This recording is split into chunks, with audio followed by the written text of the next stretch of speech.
Looking at number 33. Number 33, we want to solve it.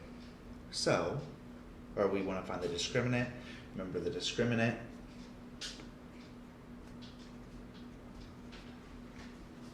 is defined by b squared minus 4ac, and we get that from a quadratic in standard form, which is ax squared plus bx plus c equals 0. Well, look at that. We don't have a side equal to 0, so this is not in the correct form. So what we're going to do is simplify it so it is. We negative 2x squared plus 8 equals x squared minus 28. You could do it two ways. I'm just gonna add the 2x over and then bring out the negative 8. So we get 0 is equal to 2x squared plus, we get 3x squared, and then negative 28 minus 8 gives you negative 36. Look at that. That's not too bad. So from here, we can kind of look at it. We have no b value. That's nice. Okay. Then I look at it and I say, okay, is there a GCF? And I see a GCF right away.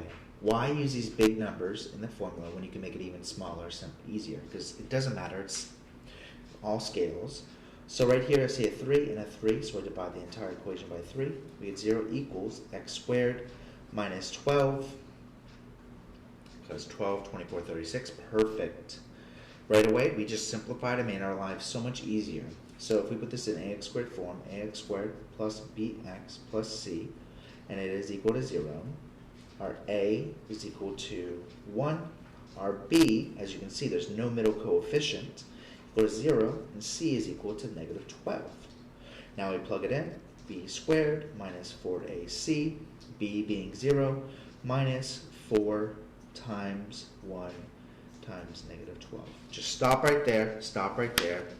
Look, you don't even have to solve anymore. We have a negative number multiplied by a negative number, with the left being 0. We get it's greater than 0. So what we get, if we want to just do it, 12, 24, 36, 48, we get 48 is going to be greater than 0, so there's two real solutions. And it's going to be a pretty quick one now from here. So we want to solve it. We could use that. So to solve it, we get this. 0 equals x squared minus 12. Since there's no b, we can use the square root method to kind of get through this quickly. Or smarterly, 12 equals x squared. We square root everything.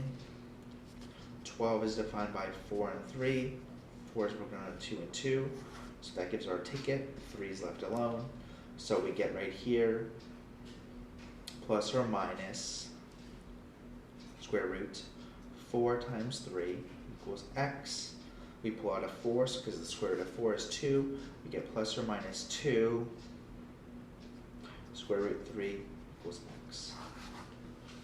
Alright, I know we did some simplification stuff. If we were to really be graphing this, we would make sure we would need to keep that power of 3, alright? And it all depends on where the graph would direct, just because it's not a function. We can always make it positive in some shape or form. There you go, that's number 33.